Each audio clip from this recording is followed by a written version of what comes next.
Nikita Mirzani tiba-tiba mengamuk di ruang sidang Pengadilan Negeri Serang, Banten, Senin 19 Desember 2022.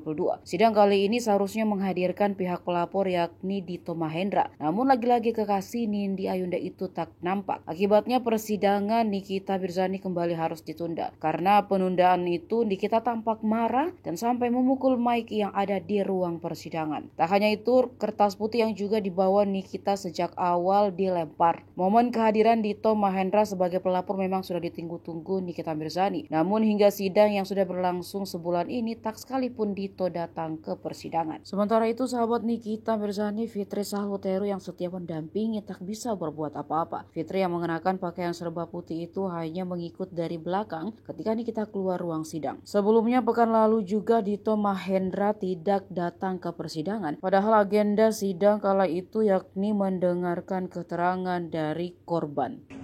Kenapa sih? Nangis ya?